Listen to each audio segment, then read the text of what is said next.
ETF index mutual funds నేర్చుకుని stock మార్కెట్లో రాణించాలనుకుంటున్నారా? వెంటనే ఈ నెంబర్కి కాల్ చేయండి.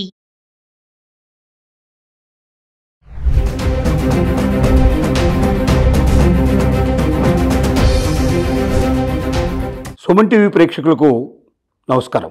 నేను మందడి కృష్ణారెడ్డి, ఎల్ఎస్ని. ట్రంప్ విధానాలు రోజు రోజుకి రాత్రి ఏ నిర్ణయం తీసుకుంటాడో, పొద్దున ఏ నిర్ణయాన్ని ప్రకటిస్తాడో తెలియని పరిస్థితిలో ఉంది. అమెరికాకు డబ్బు బాగా సంపాదించాలి, అమెరికాకు డబ్బు బాగా రావాలి, వీలైనంత వరకు విదేశీ ఎమిగ్రెంట్స్ ఎవరైతే ఉన్నారో విదేశం నుంచి వచ్చి ఆ దేశంలో చదువుకోవడానికి కానీ లేకపోతే వేరే రంగాల్లో స్థిరపడడానికి వచ్చేటువంటి వాళ్ళని తగ్గించేయాలి, వడబోయాలి అనేటువంటి దృక్పథంతో ఒక కొత్త విధానానికి శ్రీకారం చుట్టాడు.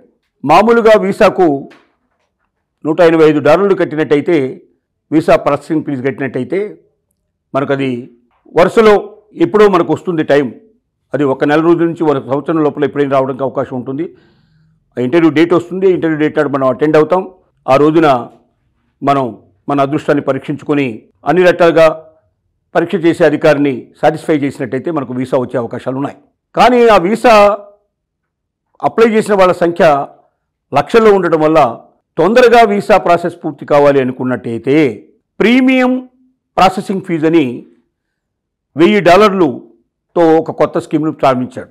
అంటే వరుస క్రమంలో రాకుండా వాళ్ళు తొందరగా ముందుకు తీసుకెళ్ళడానికి $1000 ప్రీమియం ఎవరైతే పే చేస్తారో ప్రాసెసింగ్ ఫీజు కింద, అంటే $1000 అంటే సుమారుగా 86,000 రూపాయలు మన ఇండియన్ కరెన్సీ లోపల.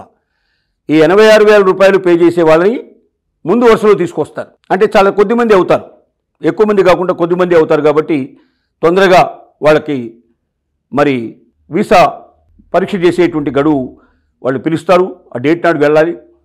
వాళ్ళు అనేక రకాల ప్రశ్నలు వేస్తారు. ఆ అంబసీ లోపల ఎవరైతే నెగ్గుతారో వాళ్ళకి అవకాశాన్ని కల్పిస్తారు. కానీ ఇక్కడ జరుగుతున్న విషయంలో ఏంటంటే, ఎంతమంది ఈ వీసా కోసం $1000 కట్టగలరు, ఇంత భారాన్ని మోయడానికి ఎంతమంది సిద్ధపడతారనేది ఒక పెద్ద ప్రశ్న. అయినా అమెరికాకు గోల్డెన్ వీసా కోసం సుమారుగా 49 కోట్లు 50 కోట్లు చెల్లించడానికి సిద్ధపడుతున్నటువంటి వాళ్ళ సంఖ్య చూసినప్పుడు అసలు వీసాకు $1000 కట్టడానికి పెద్ద ఆలోచించే వాళ్ళ సంఖ్య చాలా ఎక్కువ ఉంటుందనే విషయం మనకు అర్థమవుతుంది. అలా ఎక్కువ మంది దగ్గర డబ్బులు కలెక్ట్ చేసి తొందరగా అమెరికా ఆర్థిక లోటు పుంజుకొని దాని అంతా కూడా తగ్గించుకొని ముందుకు వెళ్ళాలనే ఉద్దేశంలో అమెరికన్ ప్రెసిడెంట్ చేస్తున్న ప్రయత్నం ఇది. దీనికి తోడుగా అమెరికన్ ప్రెసిడెంట్ రోజు రోజుకి విద్యార్థులని విపరీతంగా ఇబ్బంది పెడుతున్నాడు. ముందు చైనాని తీసుకుంటే సుమారుగా 3 లక్షల మంది విద్యార్థులు ప్రతి సంవత్సరం కూడా మరి అమెరికా వీసా కోసం అప్లై చేస్తున్నారు, అమెరికా స్టడీస్ కోసం వస్తున్నారు అమెరికాకి. వీళ్ళల్లో కొంతమంది అక్కడ కమ్యూనిస్టు భావాలు బాగా ఎక్కువ ఉంటాయి. ఎందుకంటే చైనాలో ఉన్నట్లు మ్యాక్సిమం అందరూ కూడా ఒకటే పార్టీ కాబట్టి, కమ్యూనిస్ట్ పార్టీ కాబట్టి భావాలు అధికంగా ఉంటాయి. వాళ్ళు సామ్రాజ్యవాద దేశాలని జనరల్గా విమర్శిస్తూ ఉంటారు.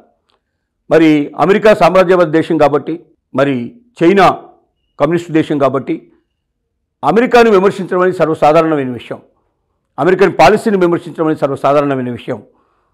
అలాంటి వాళ్ళందరినీ ఏరి మరీ వెనక్కి పంపించే పరిస్థితి.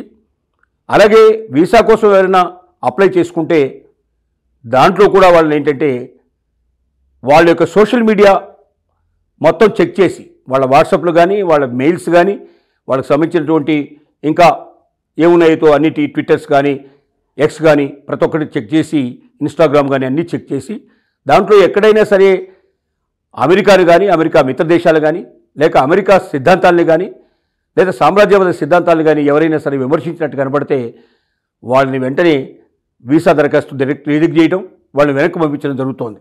అలాగే ఏ చిన్న కారణం దొరికినా వదిలిపెట్టడం లేదు.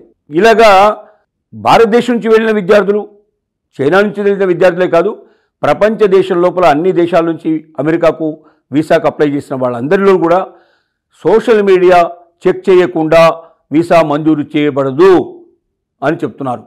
కాబట్టి వాళ్ళ ఖాతాలన్నీ వాళ్ళకు ఓపెన్గా చెప్పాలి, దాని పాస్వర్డ్స్ కూడా వాళ్ళకి పంపించాలి మనం. ఆ రకంగా ఇవాళ అమెరికా వీసాకు అప్లై చేయడం కానీ, అమెరికా వీసా పొందడం కానీ దుర్భేద్యమైన పరిస్థితులు ఏర్పడ్డాయి.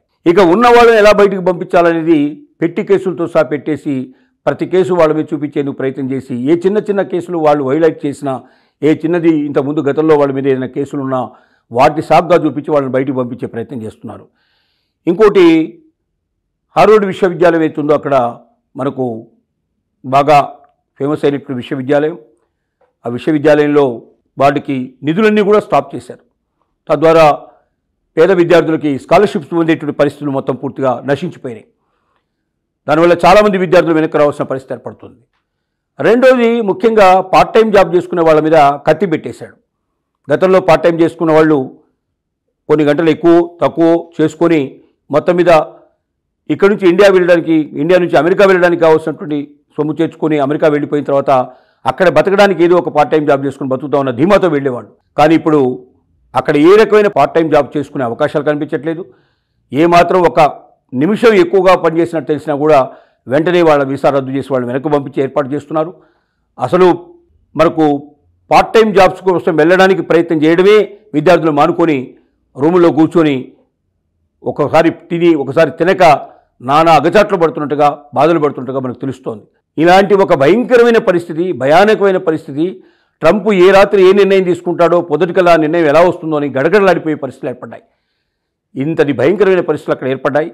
అమెరికాకు వెళ్లకుండా ఉండడమే మంచిది బయట నుంచి ఇప్పుడు ఎవరైనా వెళ్ళాలనుకున్న వాళ్ళు. ఇంకోటి అక్కడ అన్న ఉద్యోగం చేస్తున్నాడంటే తమ్ముడికి వీసా ఇచ్చేందుకు నిరాకరించే పరిస్థితి ఏర్పడుతుంది. ఎందుకంటే అన్న అక్కడ ఉద్యోగం చేస్తున్నాడంటే తమ్ముడు ఖచ్చితంగా వెళ్ళి అక్కడ సెటిల్ అవుతాడు. లేక తమ్ముడు రక్త సంబంధికులు ఎవరైనా ఉద్యోగం చేస్తున్నట్టయితే అక్కడ వెళ్ళినటువంటి వాడు ఆటోమేటిక్గా డిపెండెంట్ వీసాకు అప్లై చేసుకుంటాడు, అక్కడికి వెళ్తాడు. తర్వాత వెళ్ళిన తర్వాత భార్యాభర్తలు అయినట్టయితే డిపెండెంట్ వీసాకు వెళ్ళొచ్చు. వెళ్ళిన తర్వాత వాళ్ళు అక్కడ స్థిరపడిపోతారు. వాళ్ళ వల్ల ఏమీ లాభం లేదు. అమెరికా నుంచి డబ్బు వాళ్ళ దేశానికి ఎంత పంపించాలని ఆలోచిస్తారు తప్ప అమెరికాకు డబ్బు వాళ్ళు తెచ్చిపెట్టేవాళ్ళు కాదు, అమెరికాకు ట్యాక్సెస్ కట్టేటువంటి వాళ్ళు కాదు, అమెరికాను ఆర్థికంగా బలోపేతం చేసేవాళ్ళు కాదు. కాబట్టి ఎట్టి పరిస్థితుల్లో ఇలాంటి వాళ్ళని వదిలించుకోవడమే మంచిదని అమెరికన్ ప్రెసిడెంట్ 1-10 సార్లు తలుస్తున్నాడు. కాబట్టి అమెరికాకు వెళ్ళదలుచుకున్న వాళ్ళు ఆలోచించుకోండి. వీలైనంత వరకు వెళ్లకుండా ఉండడానికి ప్రయత్నం చేయడమే మంచిది. రెండోది అమెరికాలో ఆల్రెడీ ఉండేటువంటి వాళ్ళు కూడా మీరు ఆర్థికంగా నిలదొక్కుని అక్కడ మీ చదువులు మీరే చూసుకోగలిగి పార్ట్ టైం జాబ్ లేకపోయినా మీరు బతకగలరని నమ్మకం ఉంటేనే తప్ప అక్కడ ఉండండి.